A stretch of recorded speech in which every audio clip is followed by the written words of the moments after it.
Welcome to the Diabetes Podcast, where real stories meet real science, helping you take charge, not just take medicine. Today, we're opening the Insulin Playbook. If you or someone you love uses insulin, this episode will change how you think about dosing. We're skipping what is insulin and diving into how it truly works as a medication, why Basal and Bolus are two different jobs, how Total Daily Insulin drives the whole plan, why sliding scale keeps you chasing highs, and the simple rules that turn guesswork into strategy.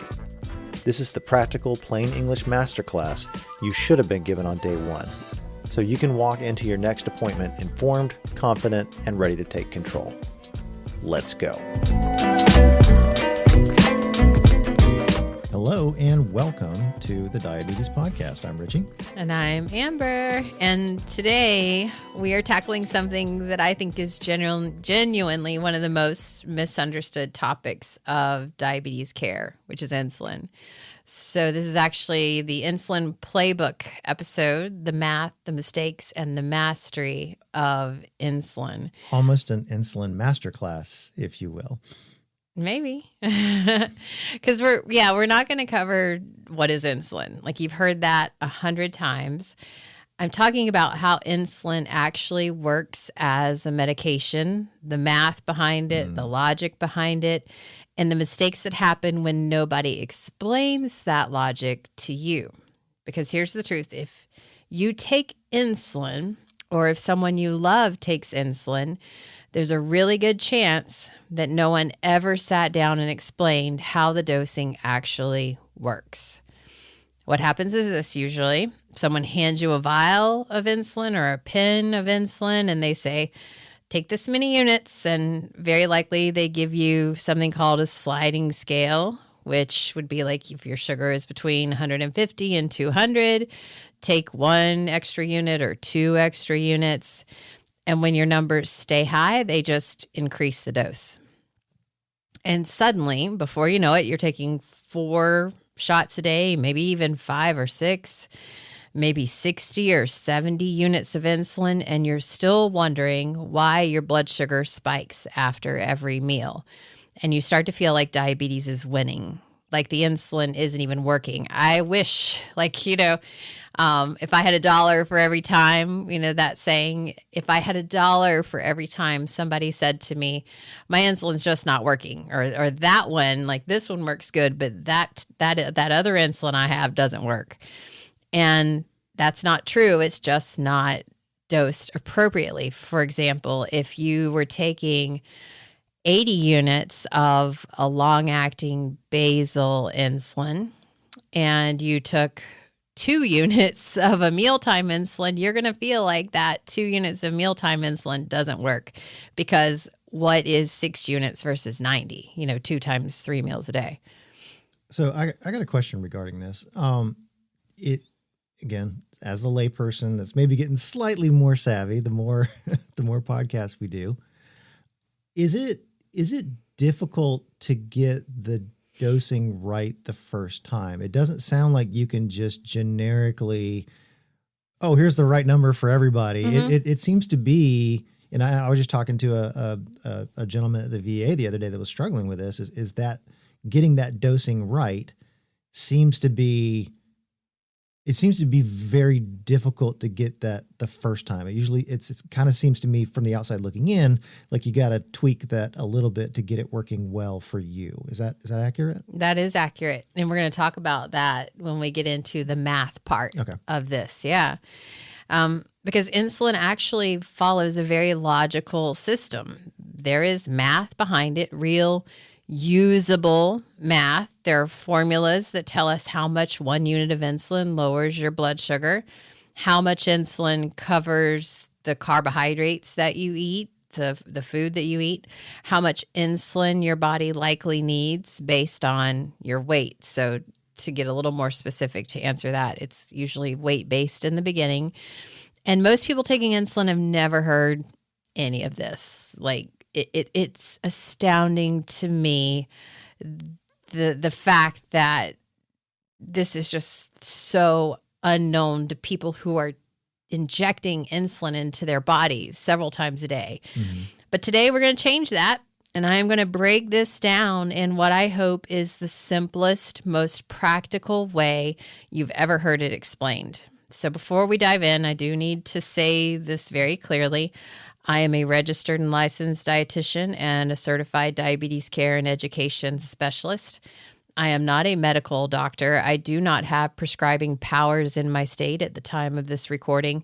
Nothing in this episode is medical advice. Please discuss with your doctor or your diabetes care team before making any adjustments or changes to your medication. What I'm giving you today is education so that when you sit down with your provider, you can have a more informed conversation. That is always the goal. And I don't know anything, so please just listen to what Amber's saying. All right. Okay, let's get into it. So there are two jobs of insulin. And remember that you are going to be injecting exogenous. We call that any hormone going into your body from the outside. If you hear that medical term exogenous, that's what that means, versus endogenous, which is inside your body being excreted. Like your pancreas, if it were working appropriately, secretes endogenous insulin, but you would inject exogenous insulin. You don't have to know that to understand insulin. So I see, Samuel, I'm giving up. If I need to know those words to know how to use this, then hang up the coat. That is just a little, if you hear, sometimes providers use medical terminology, forgetting somehow that the layperson has not taken a course in medical terminology. So they have no idea what in the world you're talking about. Basal, bolus. We're going to discuss that. So couldn't they just call it naturally produced versus injected insulin? Wouldn't that be more clear? I mean, sure. But you have medical terms for a reason as well. So to understand everything we're going to talk about today, you need to understand one foundational concept first. And it's more simple than you would think. And it is that insulin has two jobs. That's it. Two. Job number one, because remember, we're trying to replace normal physiology, what would happen in your body if it could. Number one is background control. This is what we call basal, baseline. It's in the background doing its job. It's your basic needs for insulin. All those words that start with BA, I think helps people understand it. Think of it as the insulin that's working quietly behind the scenes all day, all night, and its job is keeping your blood sugar stable when you're not eating. Overnight, between meals, during that long stretch from lunch to dinner when nothing is going in your mouth. Now, here's where the first aha moment comes in for a lot of people. You might think that if you haven't eaten, your blood sugar should just stay flat on its own. This is a very common belief, but it doesn't. And the reason is your liver. So many people tell me, I went to bed, my blood sugar was 130. I woke up, my blood sugar was 210. And they're like, I didn't get up in the middle of the night to eat. It's so common that I hear that. Did you? Right. Or did you? Some people did. And I say, congratulations, you have a liver. And they look at me so quizzically and maybe chuckle for whatever reason. But you have a liver, and your liver is like a glucose factory. It's constantly releasing glucose into your bloodstream through two processes. One is to break down stored glycogen. So that word glycogen just means the stored form of glucose. Glucose comes typically from the carbohydrate-containing foods that you eat, or it could come from the manufacturing of brand new glucose from scratch, which is a process called gluconeogenesis. So think of the person who never eats a carb because carbs raise your blood sugar. Guess what? Your liver can make it anyway. Your liver has something called gluconeogenesis. Sabotage. Which it's not sabotage, it's called survival, which is the breaking down of new glucose from other, from fat, from protein. Your liver does this all the time. Mm-hmm. It is designed to do this. This is how your brain and your organs get fuel in between meals. You've always got to have the gas. You're telling me no matter how low carb I want to be, my body's going to make the carbs anyway. Basically, yes. Okay. It's going to make the glucose because your brain and kidneys ideally need it to live. And of course, you could use ketones for energy for your brain. It's just not the most effective or efficient use of it. And you could get more of a fog brain. And that's a whole episode in and of itself, talking about ketosis and ketogenic diets and things like that. But here's the key. Insulin is the off switch for that process of the making of new glucose. Insulin tells the liver, hey, there's enough glucose in the blood. You can stop releasing more. Without enough insulin, the liver just keeps dumping glucose into the bloodstream, even at 3 o'clock in the morning, even when you haven't eaten a single thing. And that is why fasting blood sugars can be so stubbornly high. Mm-hmm. It's not because you snuck a cookie before bed. You might have, but that's not typically the reason why the blood sugar is high in the morning. It is because the liver is doing what it does, and there isn't enough insulin to pump the brakes. So it's like you have two systems working against. You have one pushing the gas and the other one pumping the brakes. And if it's not working properly, you're doing the gas and the brake at the same time, which is problematic. So that's job one. Basal insulin manages the glucose your body makes on its own. Mm-hmm. So here is job number 2 of insulin. It's covering down on meals. Okay. Mealtime coverage. This is called bolus insulin.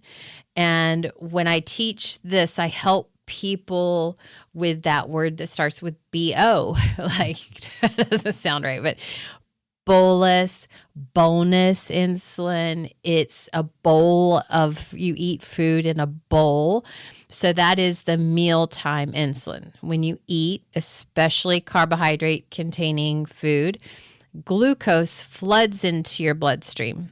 And bolus insulin is there to meet that wave and move glucose into your cells before, that's the key word, before your blood sugar spikes too high. And bolus insulin also handles corrections. If your blood sugar is already elevated before a meal, bolus insulin can bring that number down towards your target. So here's your simple framework, like sear this into your brain. Basal insulin manages the glucose your body produces. Mm-hmm. Bolus insulin manages the glucose that comes from food. 2 jobs, 2 types of insulin, even if we're talking injected, 2 types of insulin. And when both are working together properly, blood sugars stay in a much tighter range. But when one or both are off, that is when things start to unravel. So yeah. I got a question just to make sure I'm understanding. So when you're saying 2 different types of insulin, this could be like 2 different manufacturers, two chemically different compositions to these, and how your body's going to react when it injects? Yeah, so it doesn't necessarily mean 2 different manufacturers, but yes, 2 different mechanisms of action. Okay. And then, but follow-on question, yeah. My pancreas only releases one type, but it's just going. Yes, it's called human insulin. Yes, mm-hmm. but it's going to release at different volumes at different times based off of what my body needs in the moment. Is that correct? That's exactly correct. Okay. Yep. So, again. And then you have that interplay between insulin and glucagon. That's your gas and your brakes. Kind of outside looking in, you're already at a problem when I'm trying to replicate one system with 2 different systems and expect it to roll out perfectly. Seamlessly, yeah. Yeah, okay. Yeah, that's very good. That's very good logic there. Mm-hmm. So then we have something called your total daily insulin. This number is what everything that we're going to talk about forward from here comes from. So, and that is some of exogenous insulin, correct? Yes, this is insulin that you inject So as your that total I may daily produce insulin. naturally is not included in this insulin number. Correct, because whether you have type 1 or type 2 and various stages of your progression of type 2, you could be producing your own insulin, and so your injected insulin is supplemental. Right. Okay. Yeah, it just depends. And so now I'm going to introduce this, and it's like, I think this should be printed on a card and handed to every single person that takes insulin. Like, this is very important. This is your total daily insulin. You might also see it written as TDI, total daily insulin, or TDD, total daily dose. Especially if you have an insulin infusion system, an insulin pump, and you look up this, it might be listed as TDD. Usually TDI though. And it's the most important number in your insulin dosing. But like half the time, like not even half the time, that's very generous. A tenth of the time, if I asked someone who's taking insulin, their total daily insulin, they would not be able to give me a number or even like take a moment, add it up and give it to me. Cause it just doesn't, that's just not of in their vocabulary, in their terminology, interestingly enough. So this is the most important number in insulin dosing. And it's simply adding up every unit of insulin you take in a 24-hour period. Total daily insulin. And it's all of it. But your basal, your mealtime doses, your correction doses, everything. So I'm going to give you a quick example. Let's say somebody takes 40 units of long-acting insulin at bedtime. Then at breakfast, they take 10 units of rapid-acting insulin. At lunch, 8 units. At dinner, 12 units. So that's called set dosing. So 40 plus 10 plus 8 plus 12 equals 70. So their total daily insulin is? 70. 70, yes. Now, here's why that number matters so much. Everything, and I mean everything in insulin dosing is derived from that number. Your insulin sensitivity comes from TDI. Your carb ratio comes from TDI. Your correction factor, it all comes from your total daily insulin dose. It's the master number. It's the key that unlocks the entire insulin math system, and we're going to use it throughout this episode. So keep in mind, if you take insulin and you don't know your total daily insulin, that is the very first thing I'd encourage you to figure out. And I'll give you a challenge at the end of this episode, because we always do at the end, like, what can you take home? We're going to do exactly that in the challenge. So now, weight-based dosing. This is where, to your question earlier about the gentleman you saw at the VA, weight-based dosing is where insulin usually starts. It's a little more challenging with very insulin resistant people who have type 2 diabetes, because weight-based is a lot more geared to people who are more sensitive to insulin, people who have type 1 diabetes or who have latent autoimmune diabetes, type 3, ABC, all these things. So the answer to how we figured this out in the beginning, when you first need insulin, is body weight to get that. So most insulin dosing starts with a simple weight-based calculation.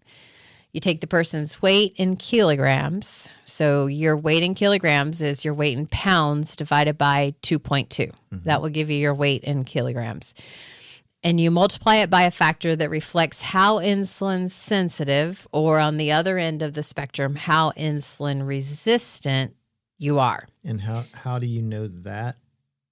So the general range is that someone who is very insulin sensitive might start around 0.3 units per kilogram of body weight per day. I'm sorry. How does the physician know your sensitivity to insulin starting out?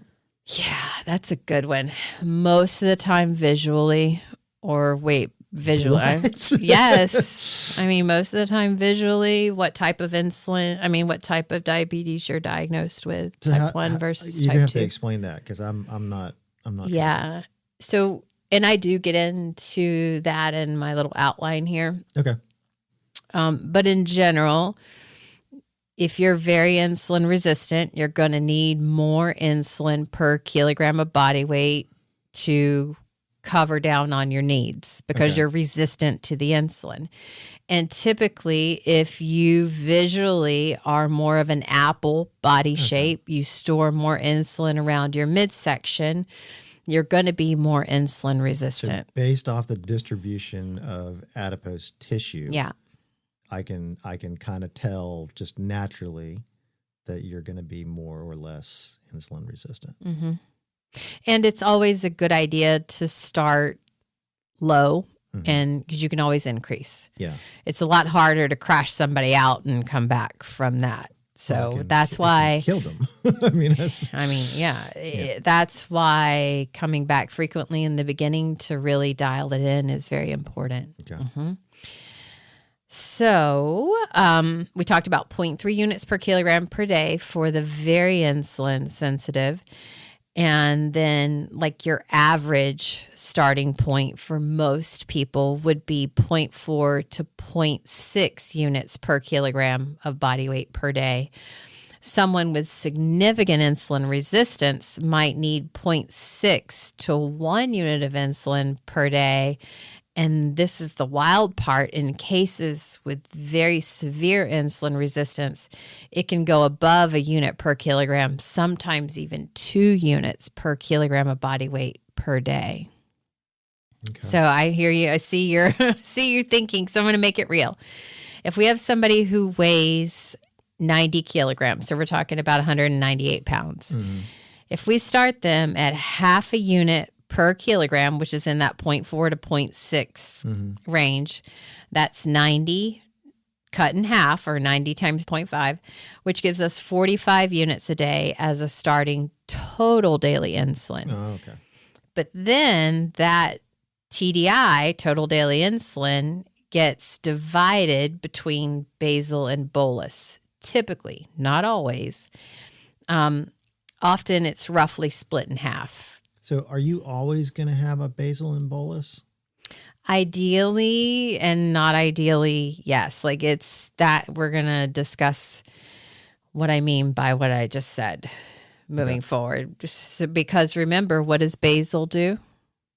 Basal is my baseline all day needs. Covering in between meals when you're sleeping. And bolus is for food or for high sugars. So ideally you would have both, right? Because if you want to match normal physiology the best, you would have both. But having both significantly increases the burden of insulin injections. To me, if you want to match normal physiology the best, it kind of sounds like an insulin delivery device, something that's going to kind of mimic what the pancreas is doing and just deliver increasing doses of insulin as needed, for lack of a better word. Yes. And we'll touch briefly on insulin delivery devices, automated insulin delivery devices, and that as well. I'm just from a process standpoint,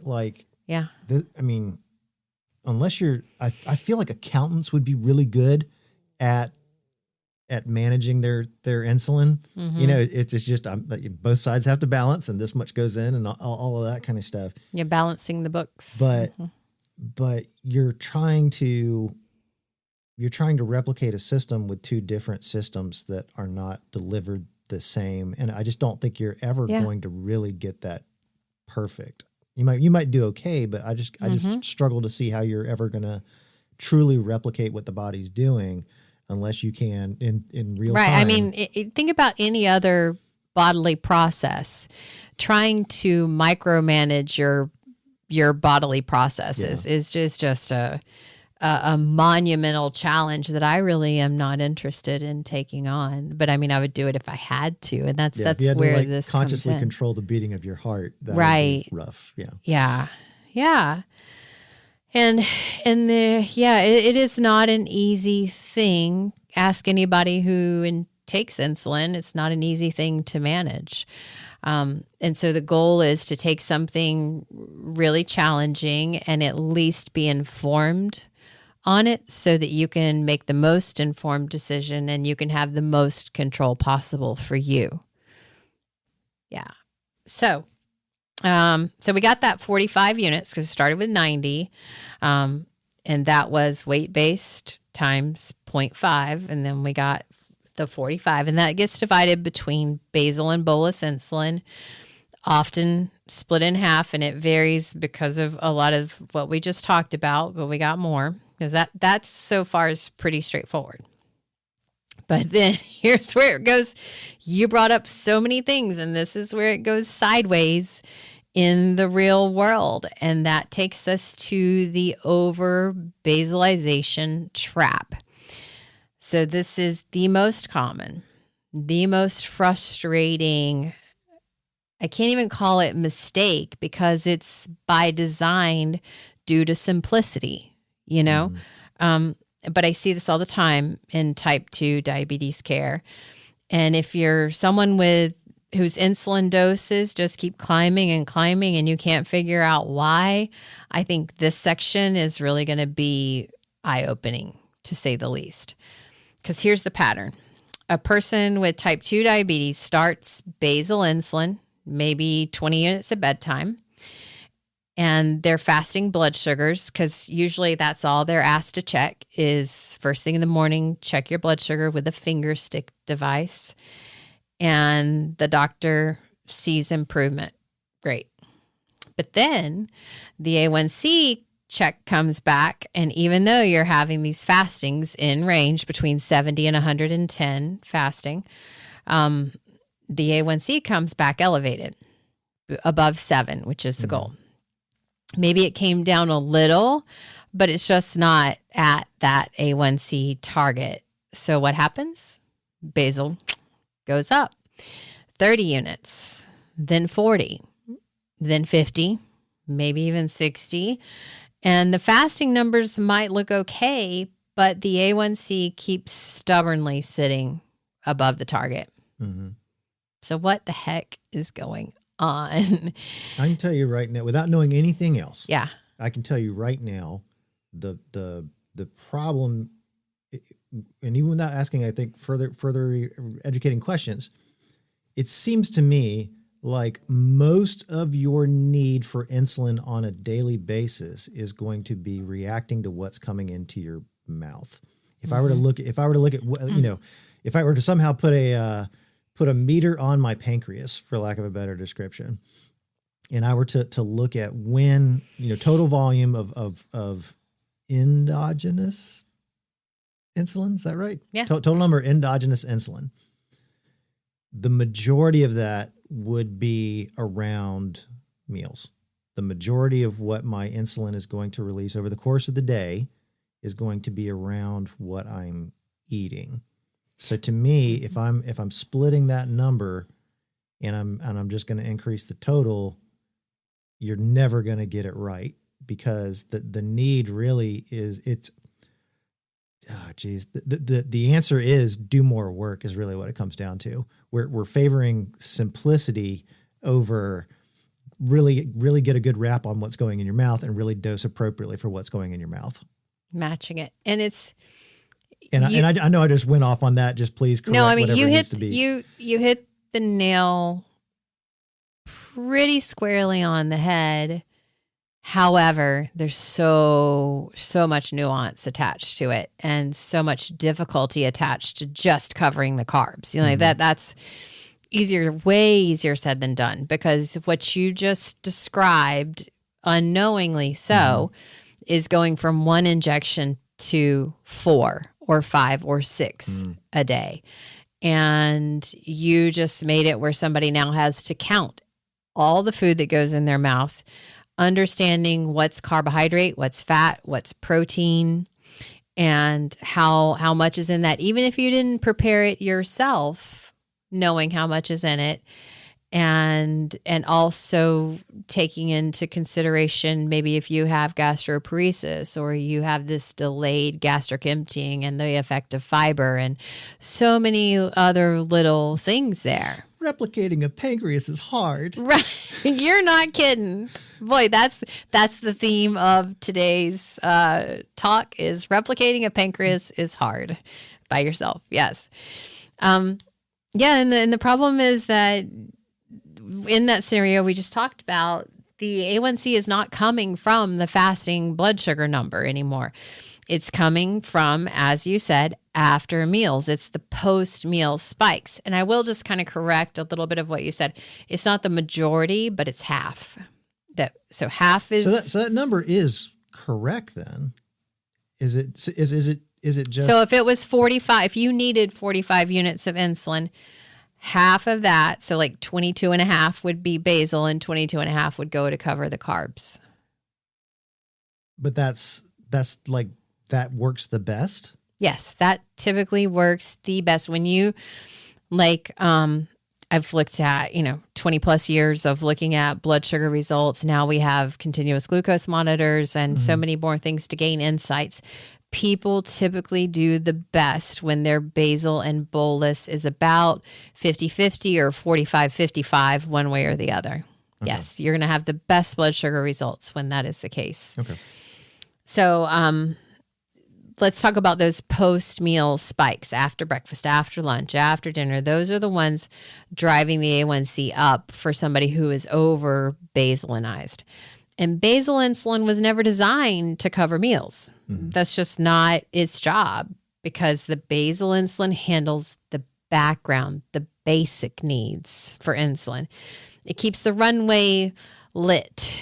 If you think of like a plane analogy, you've got the runway lit, but it is not built to handle the flood of glucose that comes when you eat a plate of pasta.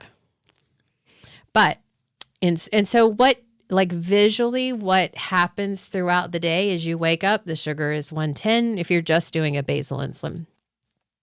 But then you have breakfast, and now you're kind of you spike up to 220, and you might float back down to 140 prior to lunch.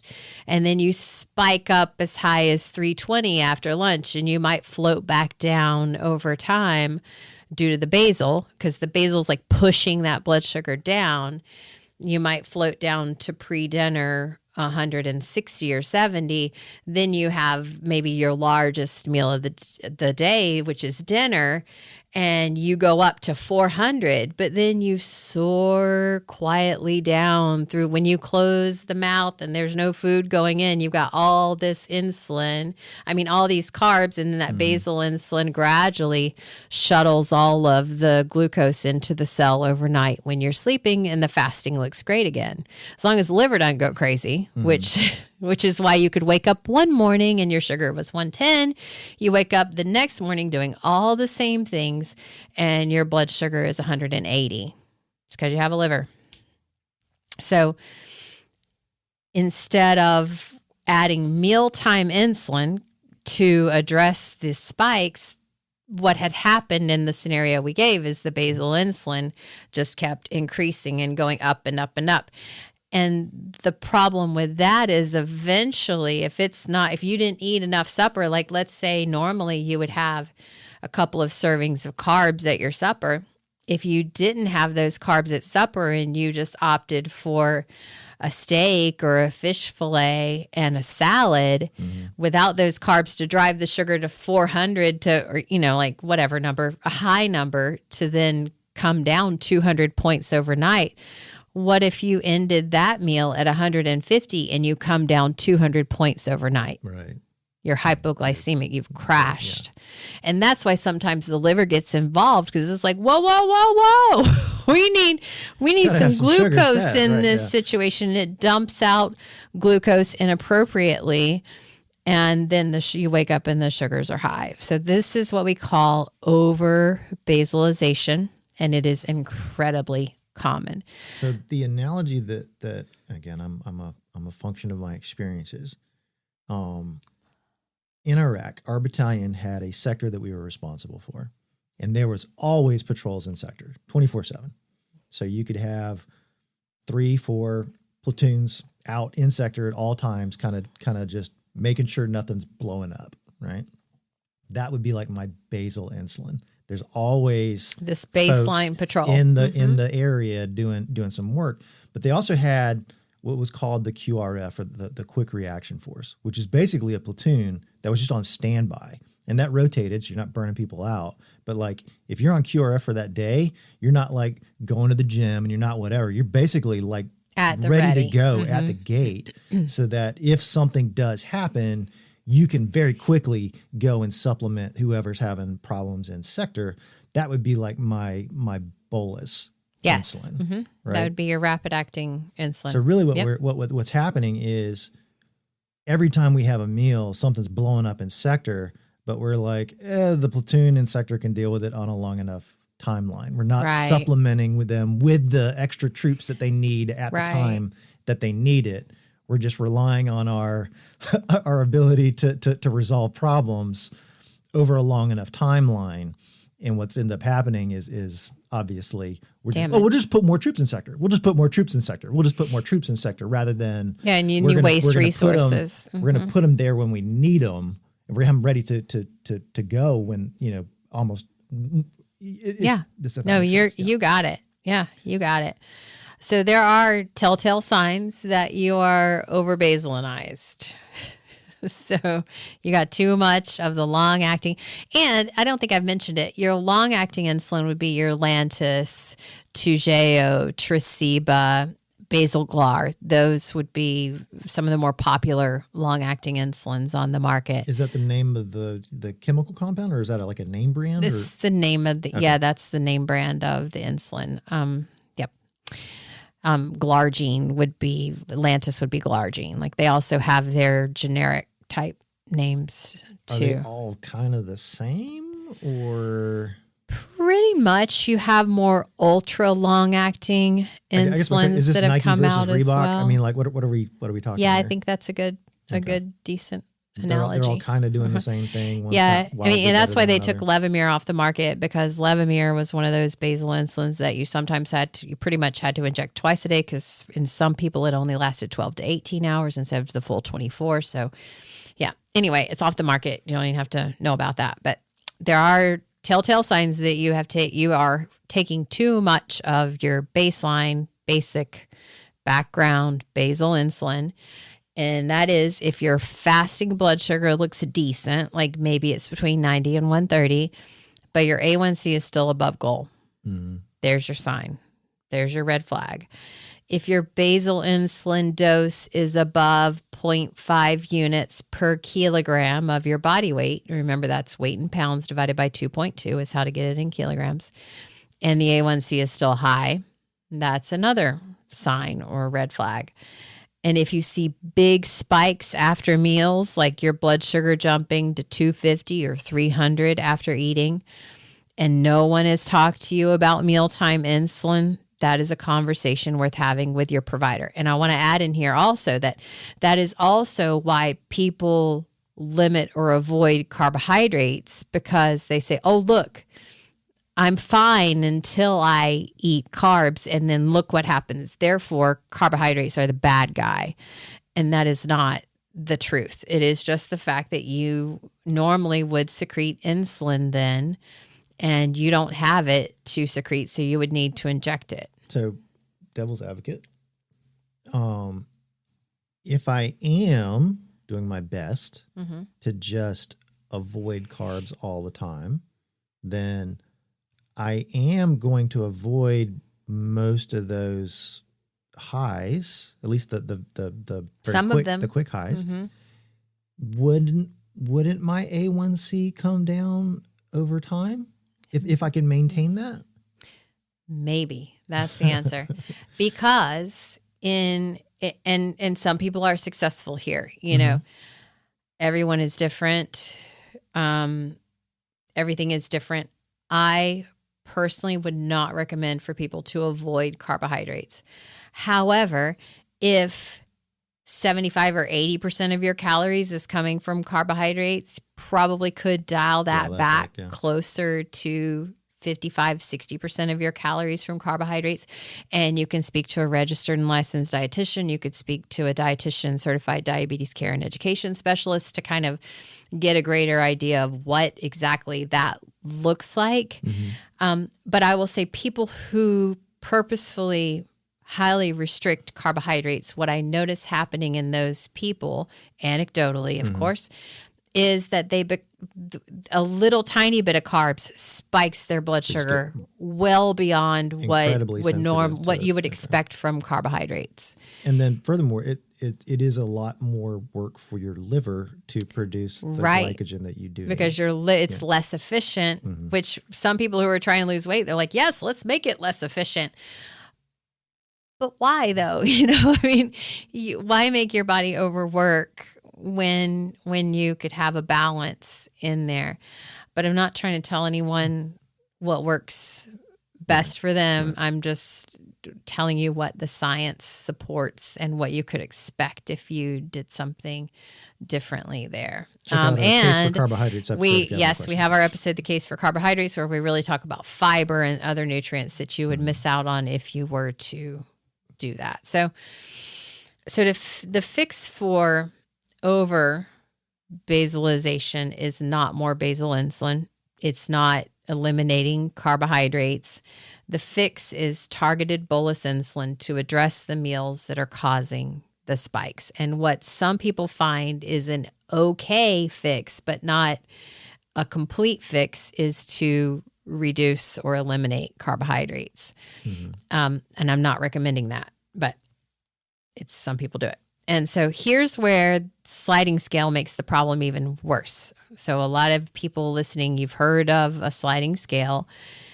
A sliding scale is purely reactive. It looks at the number your blood sugar is right now and tells you to take insulin after the fact. It does nothing to prevent the spike in the first place. It's always one step behind, and it doesn't account for what you ate, how insulin sensitive you are, or what your total daily insulin is. And we're going to come back to sliding scale in a minute because I have a lot to say about that. But first, let's talk about the math, because this is the part that changes everything. Here comes the meat and the potatoes. You ready? So this is the insulin math, the part that almost nobody teaches. This is the segment I've been building toward. And this is where most listeners are going to go, wait, there's actually a system. This is not just willy-nilly, not just like throw caution to the wind. Like insulin can kill you if you take too much. So absolutely, there is a system to this. And it's important to understand because it could save your life or the life of a loved one, or at the very least, help you feel more in control and not just give up, because no matter what you do, your A1C isn't at goal, or this insulin just doesn't work, So insulin dosing is not guesswork. It's not take 2 more units and see what happens. It's not looking at a plate of food and going, that's a 2, that's a 4, that's a 6, which is a very, very common thing, even for people who have type 1 diabetes to do. And I'm not knocking it, because people who have type 1 diabetes are very, very good at knowing their body, and they know historically how they've reacted to this. And we tend to eat the same foods all the time. So they've kind of got their own little formula, and it works really well until it doesn't. And that's where people can get into trouble. It is expecting what happened this time that you did that to happen the next time that you did that, when there are different factors and variables. So we're not going to guess at this anymore. So every single one of these formulas starts with the number I told you about earlier. Remember what it was? The Total daily insulin was what you were going to say. I'm sure you were like, so many numbers. Oh goodness. Okay. So let's go through these. So rule number 1 is the 1700 rule. You didn't know we were going to talk about all these rules in the podcast. Oh, I'm getting rules. tired. This is a lot. Well, the great thing about this being recorded is you can go back and listen again and listen again and listen again if you want to. You might be like, I'm done. Never again. Please don't do it while you're driving. Yeah, it's like, and I'm cross-eyed. So rule number 1 was the 1700 rule. This is also called the correction factor or the insulin sensitivity factor. And what it tells you is this: how much does 1 unit of rapid acting insulin lower your blood sugar? So the formula is simple. You take 1700 and divide it by your total daily insulin. Yes. Let's use an example. Thank God I got that right. So I feel like the kid in class. Like, don't call on me. Don't call on me. Damn it. You did good. You passed. Till I call on you next time. Just answer total daily insulin anytime I point to you and you give the answer. You 50-50 shot, I guess. Okay, so let's say your total daily insulin is 50. You would take 1700 divided by 50, which equals, I'm just kidding, 34. I did the math. It equals total daily insulin.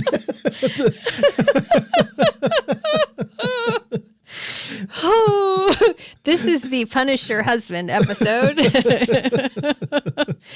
Oh, goodness.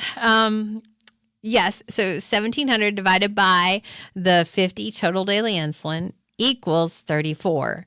So what that means is that 1 unit of rapid-acting insulin, your bolus insulin, will lower your blood sugar by approximately 34 milligrams per deciliter. So milligrams per deciliter is just that, the unit of measurement, but you could just say 34 points on your blood sugar monitor. So now let's apply that.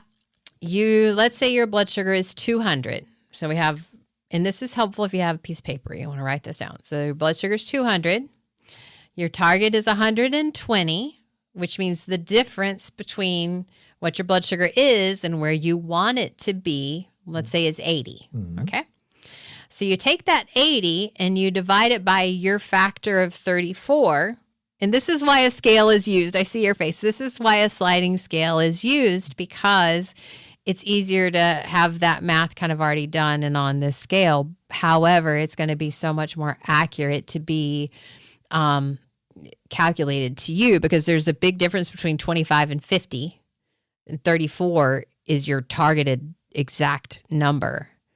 Because if you fall on the one side or the other of the scale, it could be varied. You could take too much or too little to correct. Okay, so let's go back. Blood sugar 200, target 120. The difference is 80. You divide 80 by your correction factor, whatever that is. And in this example, it's 34. And you get approximately 2.4. So you need roughly 2 units of correction insulin, because we always round down, because the insulin doesn't dose. It comes in whole units. It comes in whole units. Unless you're a pediatric patient, you could get insulin that doses in half units. If someone who's very, very sensitive to insulin, you could perhaps get your hands on a half unit dosing insulin, but almost always it's unit dosing. So 2.4, you'd round down to 2. So instead of that sliding scale that says take 2 units if you're between 150 or 200, or take 1 unit if you're above 150 and 200, which is just the same instruction for every human on the planet. Now, sometimes in some hospitals, they'll have a regular insulin sliding scale, and then they'll have an insulin resistant sliding scale. So most sliding scales are, if your blood sugar is 150 to 200, take 1 unit, 201 to 250, take 2 units, 251 to 300, take 3 units, 301 to 350, 4, and so on and so forth. But then they have the other scale that goes in 2 unit increments. And then sometimes they'll have one that goes by 4 unit, but that's very, very, very rare, only for use in the extremely insulin resistant people. So it's just not going to be as sensitive as people typically need because you've got a 50 milligram per deciliter gap in between there. And it's just not sensitive to the person. So it's a huge difference there. All right, you ready for rule number 2? Mm-hmm. Rule number 2 is called the 450 rule. And this one tells you your carb ratio, meaning how many grams of carbohydrates does 1 unit of rapid-acting insulin cover down for? Okay. So the formula is 450 divided by... Total Daily Insulin. Yes, Total Daily Insulin. It's the answer to everything. That's what I said, yeah. So let's say your Total Daily Insulin is 60 units. And so if you wanted to know how much 1 unit of insulin would cover down on your carbs, you would take 450 divided by the Total Daily Insulin of 60, and that equals 7.5. So for every 7.5 grams of carbs that you eat, you would need 1 unit of insulin. So if you're going to eat a meal that has 45 grams of carbs, which might be a cup of rice or a cup of pasta cooked, you divide 45 grams in that pasta or rice, divide that by 7.5, and you'd get 6 units of mealtime insulin that you would need to take. And that's where the scale comes in, because this is where I'm going to make people cross-eyed. If your blood sugar was 200 before that meal, you would take the 200 minus the target of 110 or 120 or 100, and you'd divide that by your correction factor, and you'd add that to the 6 units to cover down on the carb. So it might be 8 units that you would take instead of 6, because your blood sugar was already high going into that meal. And that's why, my lovely husband, it's not as simple as what you said earlier about just cover the carbs. So this is why things like set doses are given and carb to insulin ratios, because unless you want to do all this math all the time, it's a lot. Yeah. I like math, and this sounds like a nightmare. It's a lot. Yeah. It's a lot. And it's individualized, and it's not a one-size-fit-all sliding scale. This dose is based on what you're actually eating and how your body actually responds to insulin.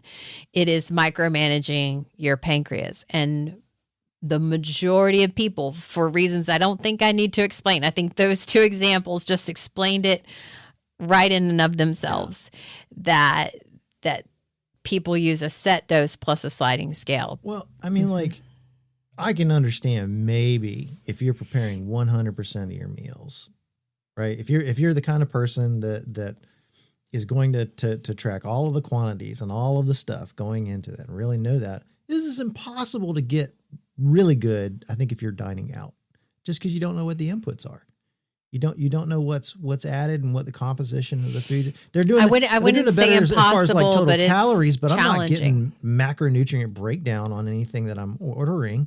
Unless I'm doing copious research ahead of time, based off of knowing where I'm going to. This is just exhausting.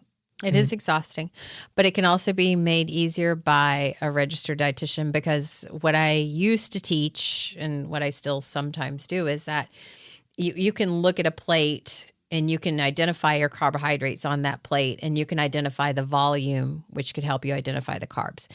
Things that are hidden more from restaurants would be like added sugars. If they added, like coleslaw, for example, really should not have sugar in it, but some recipes do put sugar in the coleslaw to make it more palatable, more tasty. I don't think so, but and so you wouldn't know that.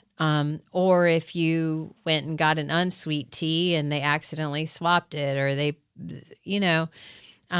any number of things, there could be hidden carbs. How sweet is the tea? Yeah.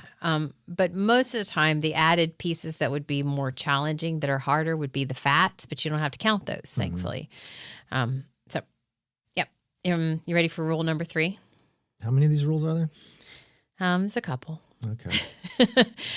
The rule number 3, you don't even really need to know. This one comes up less often nowadays, so I'm going to really, really fly through this. It's important to know in case, because of something else we're going to talk about later on, but this is called the rule of 1500. It's used when someone's taking regular insulin instead of a rapid-acting analog. And I guess now would be a good time for me to name those rapid-acting analogs. So you have Humalog, Novolog. Those are hands down the most common rapid-acting insulins. And that would be the rule of 1700 if you were using Humalog, Novolog. This rule of 1500 is only for like Humulin R or Novolin R, any R regular. R stands for regular insulin, where you would use the rule of 1500. Same as the rule of 1700, you just substitute the 1500 instead of the 1700. So these three rules, the 1700 rule and the 450 rule, and occasionally the 1500 rule, they're not secret knowledge. They are in every endocrinology textbook.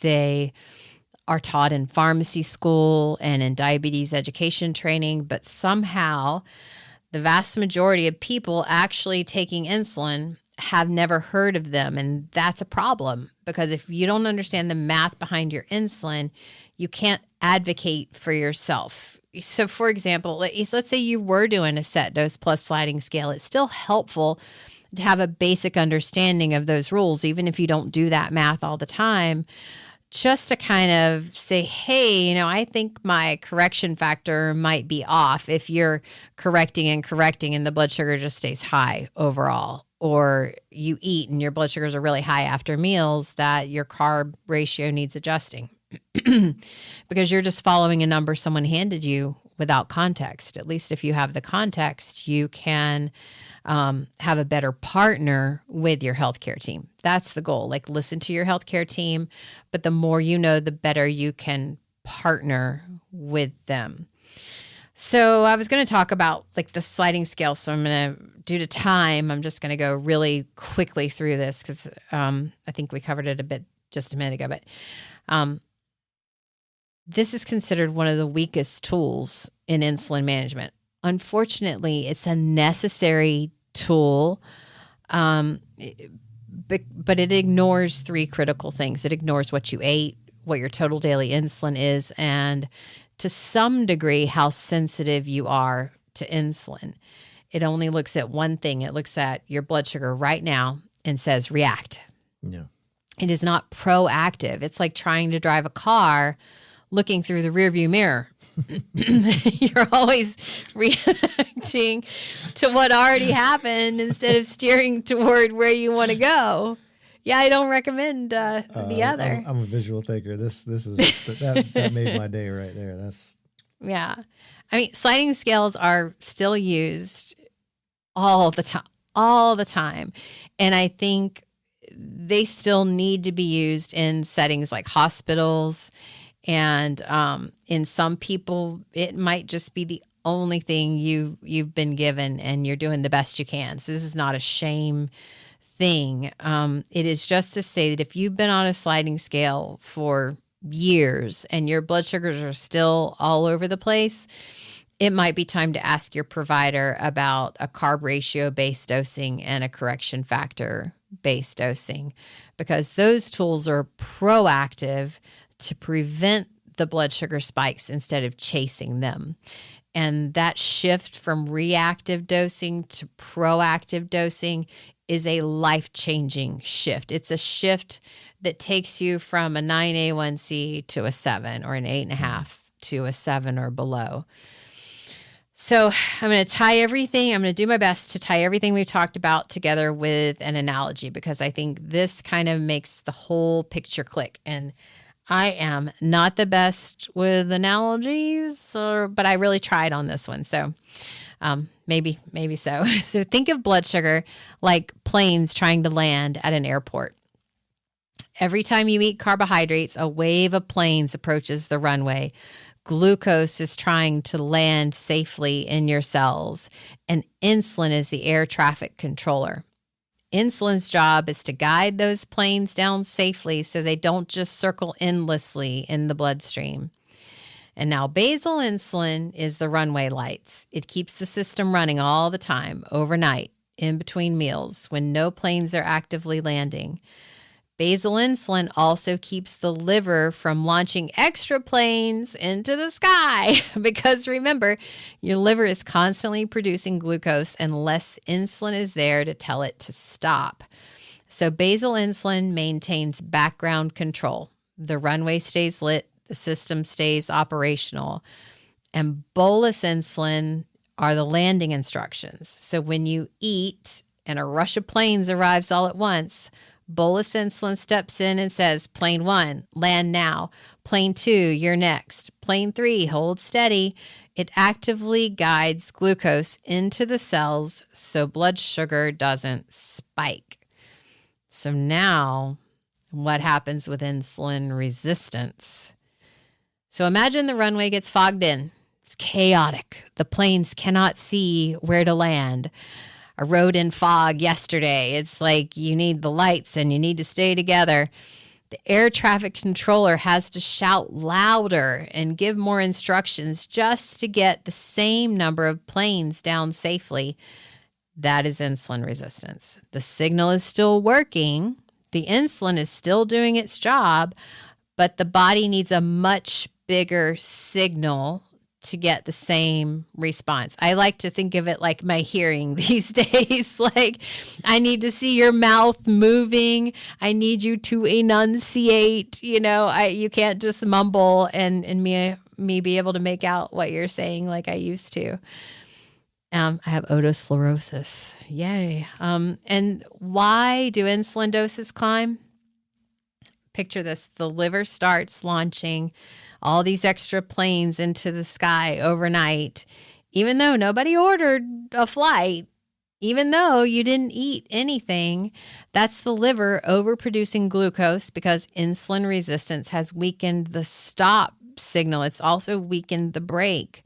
So now you need more and more insulin just to keep planes from stacking up over the runway. So here's the part about over-basalization that I think really clicks when using this analogy. Instead of giving landing instructions for each wave of incoming planes, which is your bolus insulin, the system tries to fix everything by just turning up the runway lights, making them brighter. More basal, more basal, more basal. But brighter runway lights don't solve the problem if 50 planes arrive at once after a big meal. The runway is lit beautifully, but no one is there directing the traffic. That is over-basalization. And sliding scales, a sliding scale is like waiting until planes are already circling the airport in a holding pattern before you even pick up the radio. You're always reacting after the fact. Planes are stacking up, fuel is running low, and you're scrambling. And that's why it feels like you're constantly chasing your blood sugar and never getting ahead of it. The insulin math, the 1700 rule, the 450 rule, that is the flight plan. It's how you anticipate what's coming and give instructions before the planes arrive. It's proactive. It's strategic. And the big message, especially for those of you who have type 2 diabetes, because if you have type 1, you don't have a choice. Insulin is life-sustaining. You have to have insulin injected because your pancreas does not make insulin. But in type 2 diabetes, it's a problem more of insulin resistance. Your pancreas is making insulin, but that fog is omnipresent. That fog is making it where nobody can see what in the heck they're doing. So the goal is not to keep hiring more air traffic controllers forever. The goal is to clear the fog, to improve insulin sensitivity so that the planes can land with smaller, quieter signals, less insulin, better response. We want to clear the runway. So, let's stay on this for a minute because I hear one of those all the time things. Amber, my insulin keeps going up. Is my diabetes getting worse? Is the insulin not working? And I understand why it feels that way. 10 units becomes 20, becomes 40, becomes 70. And every time that dose goes up, you feel like you're losing the battle. And what's really happening, that core insulin resistance issue in type 2, your cells, especially the muscles, the liver, the fat tissue, they don't respond to insulin as efficiently as they should. So the body needs more to achieve the same effect. So that is number one issue. Number two is the liver problem. As insulin resistance worsens, the liver becomes harder to suppress. It keeps releasing glucose when it shouldn't. And that is a big reason fasting blood sugars creep up. And it's a big reason basal insulin doses keep climbing, because the insulin is trying to hold the line against the liver that will not stop producing glucose. And step 3 is this over-basalization trap. Instead of recognizing that mealtime spikes are driving the A1C and that the next step would be adding bolus insulin, the basal dose just keeps increasing. And this is one of the most common reasons that insulin doses climb higher than they need to. And then in some cases, people develop severe insulin resistance. Like we're talking 100 units a day, 150, even 200 units a day or more. And this often happens when there's significant visceral fat. That's the fat around the organs, which can drive really intense insulin resistance. And at those high doses, the volume of insulin being injected becomes a practical challenge. And then you're looking at concentrated insulin, because normally insulin is 100 units per mil, and then you get these concentrated ones that deliver twice the insulin in the same volume of liquid, and that would be your U200 or your U500. The thing about U500 is it works more like regular insulin, like Humulin R or Novolin R, where it takes 30 minutes to even start to work. So the hopeful part is the amount of insulin you need is not fixed forever. Insulin resistance is not a permanent sentence. When people lose weight, especially visceral fat, when they improve their nutrition, when they build muscle, when they become more physically active, insulin sensitivity improves. And when insulin sensitivity improves, the requirements for insulin go down, sometimes a little, sometimes a lot, sometimes dramatically. I've seen people go from 100 units a day down to 40 or 50, and that is quite common. I've seen people come off of insulin entirely. Not everyone, not every case, but it happens, and it happens more than people realize. So if your insulin doses are high right now, I don't want you to feel defeated. And let me go back. It happens more than you realize as long as you still have beta cells of your pancreas. Which is the act now, not post, but whatever you got to do, get on it now. Exactly. Because if we're even talking about exogenous insulin, you're already we're talking about a much more complicated process. That if you don't think it's much more complicated, go back to the rule of 1700 and the rule of 450. So I want you to know that there are things that you can do alongside your medical team to move that number in the other direction, because insulin resistance doesn't mean the insulin stopped working. It means you need more of the signal to hear the message, and the goal is to help the body listen again. All right, so wrapping it up, trying to bring it all home, we're going to give 5 signs that your insulin plan isn't working. I want to give you something really practical. 5 red flags that maybe it's not really set up correctly, because I hear these things from people all the time, and each one points to a specific fixable problem. Okay, number one, your fasting blood sugar is at target, but your A1C is still high. I feel like we have covered this a couple times now. That is a classic sign of over-basalization. Your basal insulin's doing its job overnight, but no one's addressing the meal spikes during the day. That looks like an A1C of 8.5 and a fasting blood sugar of 110. So, got to fix that. Number two, your insulin dose keeps going up, but your A1C isn't coming down. So it's just kind of a tack on to the one we just covered. So something in your plan is misaligned, and maybe the timing of insulin is off. It could be that there's a nutritional pattern that's being overlooked. So anytime you have climbing doses of insulin without an improving A1C, it's a signal to step back and reassess the overall strategy. That's the main thing. Signal number three, you spike dramatically after meals, but no one has discussed a carb ratio with you. If you routinely see your blood sugar jump 100, 150, 200 points after eating, and you're either not taking your mealtime insulin at all, or you're using a flat sliding scale, this is a gap in your plan. The 450 rule exists for exactly this reason, and mealtime dosing should be based on what you're actually eating, not a one-size-fits-all correction. So a really simple way to do this might be set dose plus a scale that is tailored to your sensitivity to insulin, which takes more work on the provider side or the educator's side, but it can be done. It might be that you have a set amount of carbs each meal, because then you don't have to change the insulin dose if you're matching the carbs, which is a little more rigidity with what you eat, but I think it's better than carb elimination. So number four, you take the same dose of mealtime insulin no matter what you eat. I see this a lot. Somebody's told to take like 8 units before every meal.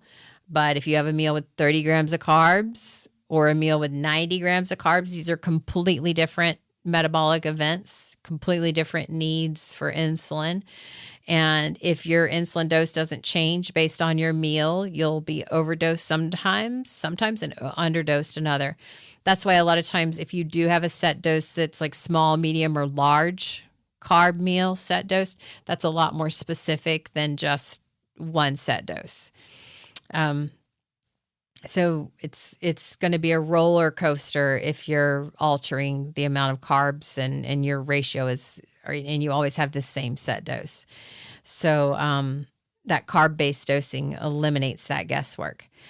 Number 5, you feel like you're constantly chasing your blood sugar and never getting ahead of it. Like this is hallmark reactive dosing, which could be sliding scales, corrections after the fact, always responding to a high number instead of preventing it. So many times I hear, well, my blood sugar was 100, so I didn't take a shot, and then I ate and the sugar went up. Well, that's what it's going to do, which is why you would need a shot prior to that meal. Because when I ask them also, what happens when you eat carbs, they say my sugar goes up. Mm-hmm. So knowing that the insulin takes, rapid acting insulin takes anywhere, if you're on an ultra rapid, which would be Fiasp or Lumjev, ultra rapid works like you could take it right before the meal versus like Humalog, Novolog, which would be Aspart or Lispro. It might be listed if you have the generics. Those need to be taken about 15 to 20 minutes prior to your meal. Again, talk to your healthcare provider. I am not dosing insulin here, or just telling you how the insulin works. So if any of those sound familiar, make sure you write down, so here's, I guess we'll talk about that in a minute. Yeah. Cover this last thing and then we'll do the homework piece. So I'm going to just touch this briefly because it comes up a lot. When you take insulin by injection, pens or syringes, you're giving larger, less frequent doses. A shot of Basal at night, bolus insulin before meals. So that's your Lantus at night, maybe Humalog or Novolog before you eat. And that insulin absorbs from a depot under the skin, and larger volumes can sometimes absorb a little bit less predictably. But with an insulin pump, or an insulin delivery device, insulin is delivered continuously in tiny, precise amounts throughout the day. There's no long-acting insulin at all. The pump uses only rapid acting insulin, and it mimics basal delivery by giving micro doses of insulin every 5 minutes. So because there's more efficient delivery, your total daily insulin can just changing nothing. You can go down from 100 units a day to 75 units a day, as an example, when you transition from injections to a pump or a pod system.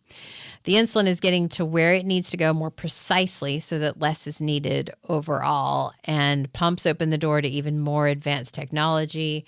Your automated insulin delivery systems, your hybrid closed loop systems, or what that's also called. They have all that math, those rules, the 1700, 450, those are all built into the system as long as it's programmed effectively in the beginning and it's adjusted as needed. A lot of people will slap a pump on and not thinking about what doses go in, and then are upset when they say, oh, that pump didn't work. Well, you have to have the doses that are selective and specific to your weight and your needs for insulin. But I want you to know that those things exist, and it's an option for many people. And the American Diabetes Association recommends automated insulin delivery devices for anybody needing insulin, type 1 or type 2, which is new in the guidelines for this year. Big change. Okay. Before Richie completely yanks the mic from me and takes the cane and gets me off the stages, we are way over time.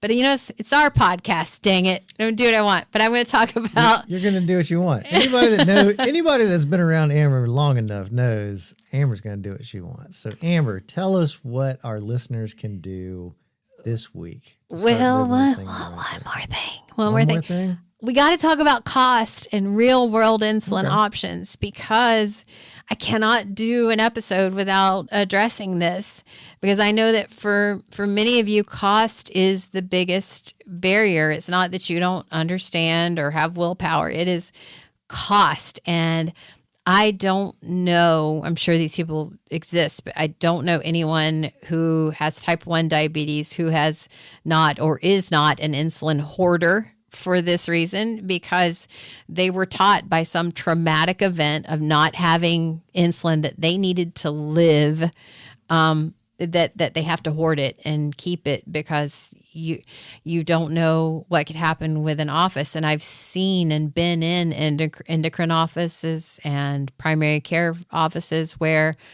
the person has not seen their endo for a year because maybe they moved, or the appointment got canceled. One appointment got canceled by the endo. The other appointment got canceled by the patient. Endos often book out for 6 months at a time. So it's been a year and they're like, no, you have to come in before we'll fill your insulin. Meanwhile, you're out right then. And this is a very severe, dire, real problem that can occur. So I want to address it.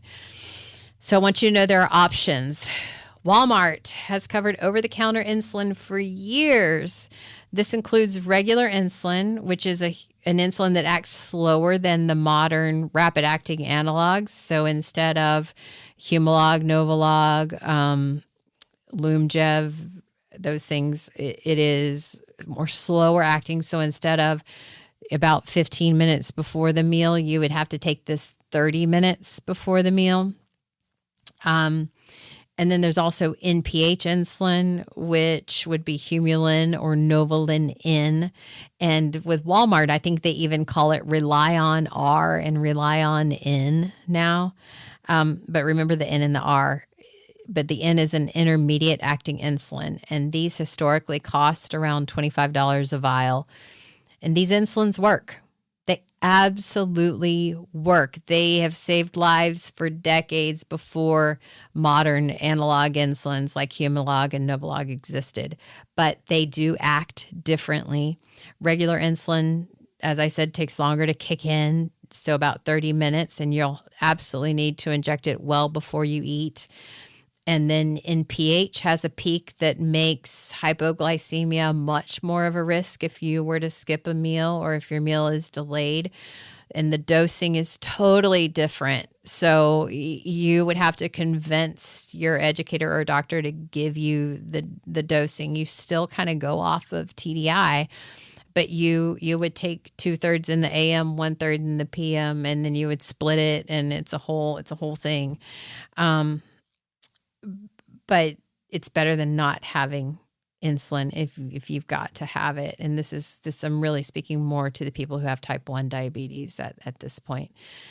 Or really anybody. If you've got to have it, you've got to have it. But they require more careful timing, more attention. And they're definitely not the same as newer analogs, but they are real functional insulin in a pinch. And for someone who cannot afford their prescribed insulin, they can be a bridge. Always, I mean, I'm stressing again, work with your provider if you're considering a switch, especially if you're going from a modern analog to an older formulation, because the dosing and timing are different, and in a very meaningful way it matters. Also, manufacturers have patient assistance programs, and the cost landscape for insulin has been shifting. If cost is an issue for you, ask your diabetes care team about resources. They may be more available than you realize. Something I've noticed in endocrinology offices lately is they don't have a lot of insulin samples in their fridge in general. Used to be that they would get samples, but they don't. So that used to be a big bridge and backup plan for people that's just really not that available anymore, unfortunately. So knowing that you can get those at Walmart is very helpful. So before I close, one more framework, something simple you can picture in your mind. Think of diabetes management like a ladder. The first rung, and I'm more talking about type 2 diabetes at this point. The first rung is lifestyle therapy, nutrition, movement, sleep, and of course this applies to type 1, this piece. Nutrition, movement, sleep, stress management. This is always the foundation. Always, always, always the foundation. And now we're getting in the only type 2 space. The second rung is oral medications, things like metformin, SGLT2 inhibitors, GLP-1 receptor agonists, maybe thiazolidine diones, your TZDs, your insulin sensitizers. The third rung is basal insulin. That's your background, baseline, basic needs for insulin coverage. The fourth ring is basal plus bolus, full mealtime coverage on top of the background, that bonus insulin for your carbohydrate-containing foods and correction. And the fifth rung includes advanced therapies like insulin pumps, automated insulin delivery systems, concentrated insulin for severe resistance. And here's what I want you to take away from this. Understanding insulin, the math, the physiology, the common mistakes, those help you navigate that ladder intelligently, because it's not a one-way escalator. It's absolutely possible to climb back down. Not for everyone, not every situation, but for many people, improving insulin sensitivity through lifestyle changes can reduce or even eliminate the need for insulin over time. And that is always worth working toward. Ask anyone who has type 1 diabetes and doesn't have that choice. They will tell you that is always worth working towards. So now I promise you I'm going to bring it home. I'm bringing it home. I was just going to say, for the listeners that have pre-diabetes. Yeah, if you have pre-diabetes and you stuck in to climb a ladder, this. And what we're telling you is that if you master rung 1, you can just get off the ladder. Mm-hmm. You never have to climb. So insulin is not random. It is not a punishment. I mean, you don't take it randomly. It's not a punishment. It is not a sign of failure. It is a tool. It is a powerful tool.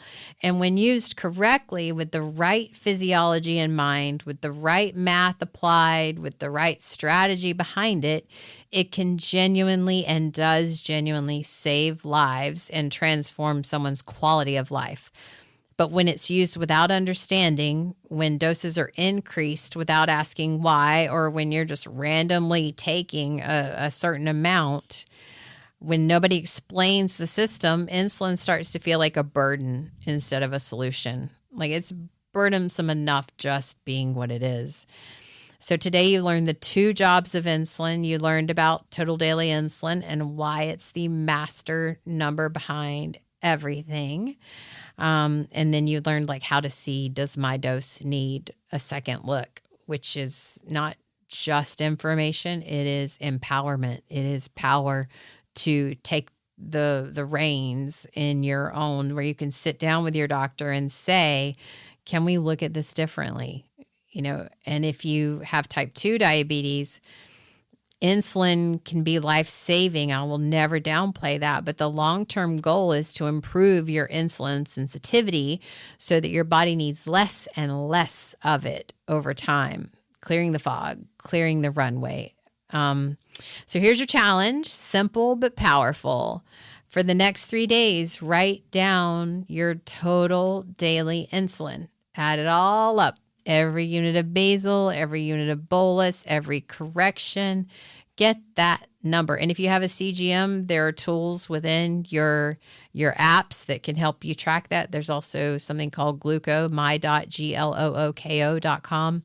Other trackers that can help you do this, or pen and paper works just fine, because that number tells you more about your insulin needs than you might realize. It's the starting point for everything. And when you know that number, you can ask better questions about your care. So, found this episode helpful. Share it with someone who takes insulin. Send it to a friend who doesn't ever want to take insulin. If you're like, whoa, nobody ever needs to have to do this, send it maybe as an inspirational message to never have to not to. Or if you have type 1 and you've really struggled to explain exactly what's going on. How many more decisions you have to make in a day than your other friends. Yeah. Thank you for tuning in to the longest episode ever of the Diabetes Podcast. That's the Insulin Playbook. 2 jobs, 1 master number, and a smarter weighted dose. Your quick takeaways. Basal manages background glucose. Bolus manages food and corrections. Know your total daily insulin, or TDI. It powers your correction factor and carb ratio.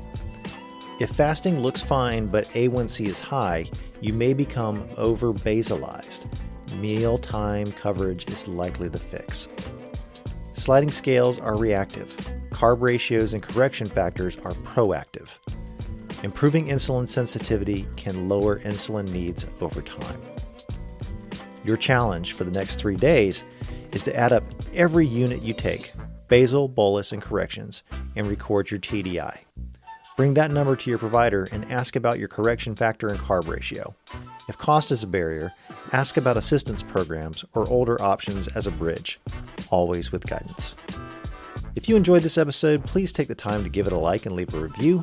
This really helps to promote and sustain this free podcast and get the word out to the millions of people worldwide that are struggling with type 2 and prediabetes, letting them know that remission is possible if you take action today. And if you have additional questions or need additional support, reach out to us at support@empowereddiabetes.com. Until next time, take courage. You can do this, and we can help.